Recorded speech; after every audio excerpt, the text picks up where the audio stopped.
Hello and welcome to Ivory Blush Roses. My name is Lisa and today we're going to play with rickrack. We're going to stitch some basic stitches in various ways to attach rickrack to a crazy quilt project. So hope you enjoy coming along with me. I'd like to tell you a little bit about my sampler project first. I made these strips. They're roughly 30 inches long and I just have them attached together with some simple notebook rings. They're about 5 3/4 inches wide. I've been using them to stitch and it gives me a place to play and try new things, and there's a few things I've done more on than others. It's just a nice way to have something to play with when I want to play with stitch variations or other things. And so I'm going to do one of these for my rickrack sampler. I have my sampler strip and I've prepared it by marking some blue lines with my little quilting ruler, which is 1 inch wide. And so I just marked the lines 1 inch apart that I'm going to be putting the rickrack on. To make it easier for you to see, I'm just going to tack this to an embroidery frame. And I need to have it far enough away from the frame that I can actually stitch. So we're just going to tack this down. This one is not narrow enough to attach the sides, and I don't really think I need that. So I'm just attaching it here on the top to make it a little easier. And just making sure I pull it tight as I go. And I've just rolled up the excess of my stitching and put that right there so it stays out of my way and doesn't flop around. So with that done, let's talk about the rickrack. Most modern rickrack that you get, usually it's a polyester or a poly cotton or sometimes nylon. It's really stiff. It's also really hard to stitch through. So I really love using vintage cotton rickrack if I can find it. I mean, you can get it so it's embroidered. This is pretty tight and hard to stitch through. It comes in different sizes. You go all the way up from that jumbo all the way to this baby rickrack. I decided that I wanted to do this project all the same because what I really want to see is the stitches that are attaching it. So I bought this package of cotton rickrack off of Amazon, and I'll put a link in the description box below to all the supplies that I use. It actually is really nice. So I'm quite pleased with it. We're just going to take a strip of rickrack and I'm going to cut it. So the end is pretty frayed and I want that nice and straight, and I want it to be right in the middle of an arch. I want to do the same thing on the other end, so I'm going to trim it right here. And I'm going to go ahead and cut a few of these. I'm going to just use that first piece as my guide, and that way I know they're all the same length. Just double check them on that line, yep. And that'll make it easier as I'm stitching. This is really a play session, and we may do several of these videos because I'm sure I'm not going to fit all of these different seams into one video, but let's see if we can get 3 or 4 or maybe even a couple more in this one. So there's 5 pieces. Let's start with that. I'm going to start just by centering that on my blue line, and I'm just going to pin it down. And the cotton you can pin right through, and that's really wonderful. And for the stitches, I'm going to be using this Valdani pearl cotton. It's a colorway I really like, and for those of you who've been around very much, you know that green is my favorite color. And so I'm just going to cut a length and put a knot in the end of it, just a simple knot. And I'm using Bohin, I'm not sure how you pronounce it, embroidery needle, and this is a size 7. That's probably the size I use the most frequently. These have become my favorite needles to stitch with.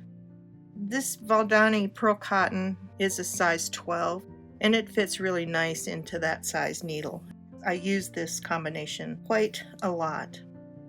As I'm doing this, The idea is that I'm just playing with it, and I want to take my basic stitches and attach this. And so this is where the play comes in.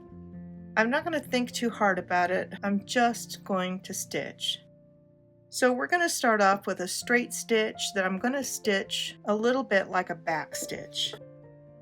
And I'm going to start by coming up in the center. And so we're going to come up over here, and then we're going to come up in the middle of the next one. So I'm just going to go over,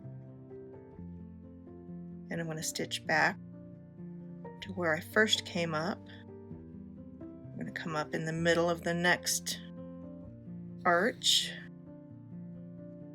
and go back, and I'm going to go down where I met the other one. And this is just a really simple way to stitch this on.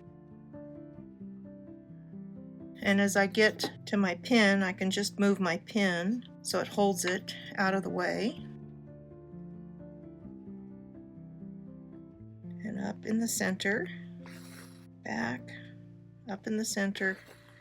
So this is just a really simple method of attaching the rickrack.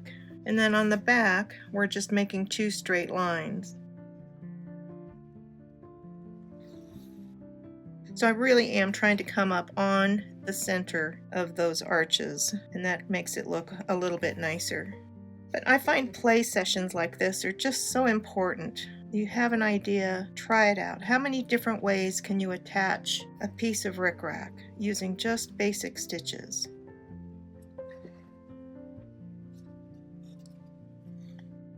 There.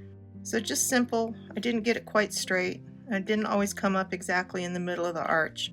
So that's something I could work on for next time. I'm just going to tie off my thread.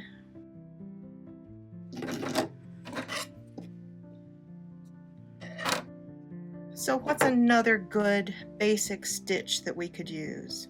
For the next one, let's use a herringbone stitch because it follows a similar pattern to this. And for this one, I tend to work better from right to left. So with a herringbone, I'm not going to come up right next to the rickrack. I'm going to be coming up here near the points. So let's start on this side. And this one we're going to cross all the way over and come up over here, and then take our back stitch. We're going to come up to this point. The issue with this one is it's a little bit looser, so it might actually be helpful to tack down the ends of the rickrack. If I was doing this on a crazy quilt piece, I would probably bury that rickrack end in a seam, and then I wouldn't have an issue because I would probably also be taking a little stitch through it when I did that.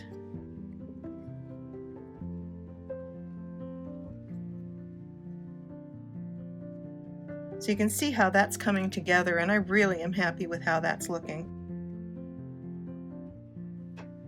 We'll just stitch through that seam going the same way. Now I've used rickrack on a lot of my projects in the past, and when I did my Crazy Quilt Journal project for 2015, I put a different rickrack seam on every block. But they were not simple ones, they were all pretty fancy seams.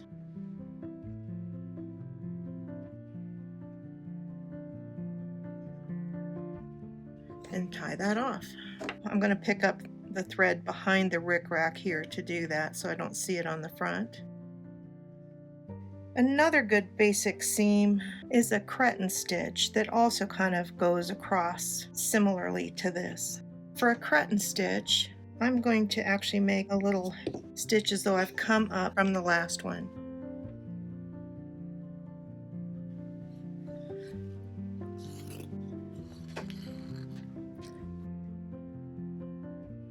So this is one where it's got a catch, so that's what I was doing there, was making that little catch stitch. And then it's going to come diagonally across. And I'm going to bring this one out quite a ways past the edge of the rickrack, and we're coming back up right at the center. And so as it goes, it's going to make this continuous pattern.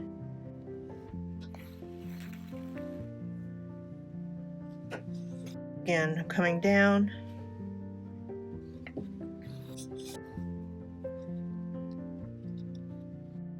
Oh, and I forgot to catch that one. So basically it's like an alternating buttonhole stitch. A lot of times when I'm doing stitches like this, I'm really moving the fabric around to suit myself, what makes it easy for me.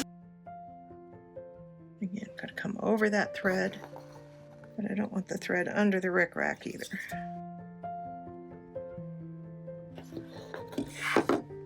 Catch that thread. I'm just kind of imagining my straight line coming across the top of all those stitches. This is a really nice way to do it, and it gives you so many possibilities for expanding it, and I think that's one of the reasons I like this method.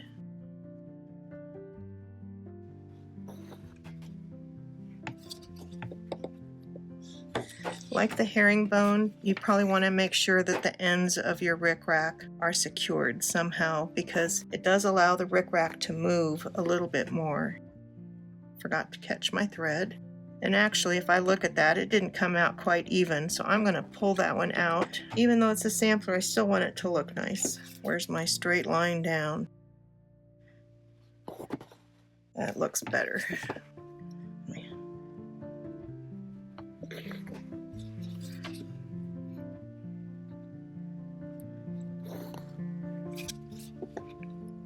So all of these methods really, with just simple stitches, move along pretty quickly. I'm pretty happy with how they're going.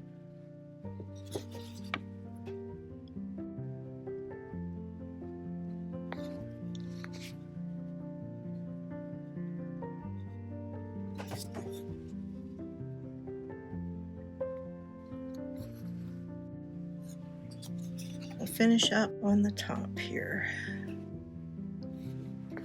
And this one, just because this is a sampler and the ends are free, when I go down I'm going to catch that rickrack so it doesn't pull back out. And so there we have our cretin stitch. So this is a straight back stitch, herringbone, and cretin stitch. So 3 of the real basics when you're crazy quilting. Which one should we do next? Chain stitch is another good basic crazy quilting stitch. So let's do zigzag chain stitch. I'm going to start on the end, and again I'm just going to come up through the rickrack just so I help stabilize it in position on this very first stitch, but normally I would not be coming up in the rickrack. And so for this one we're going to take and make our chain stitch diagonally. So it's going to go diagonal across, and then we're going to make the next one going the other way, and my pin's already in the way. And I need to make sure I come up through my loop,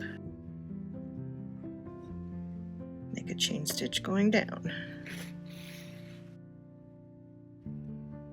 Make sure we're catching our loop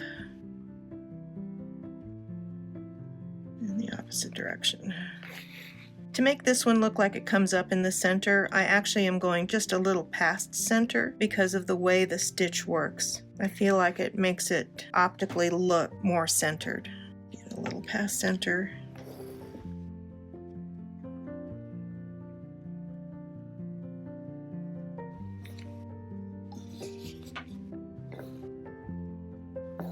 That one got a little twist in it. It's all right, we got it.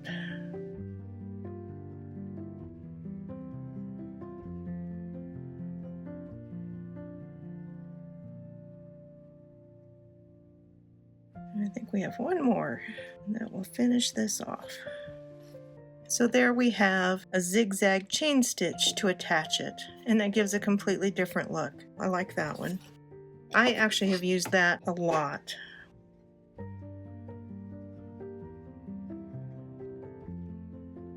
We're up to 4 methods, so let's add our 5th one.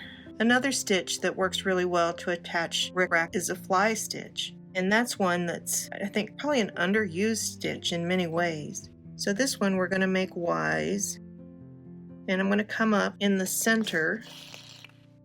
I can do it so that the tops of the Ys join, which I'm going to do on this one here. and I'm going to bring it down just up at the center.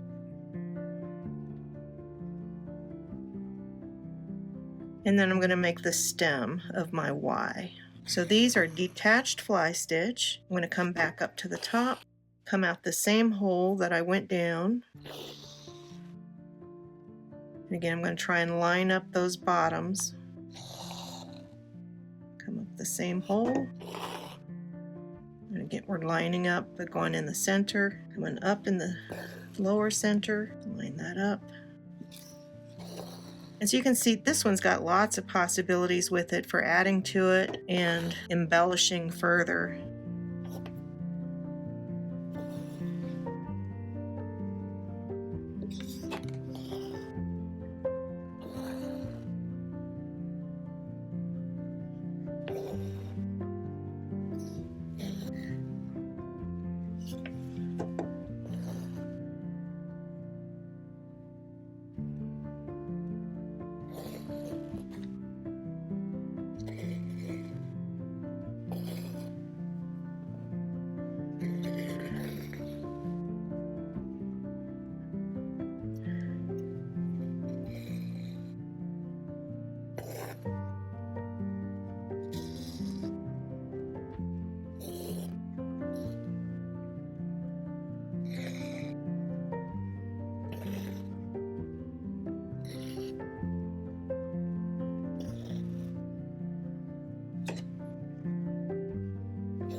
And there we have a Y stitch.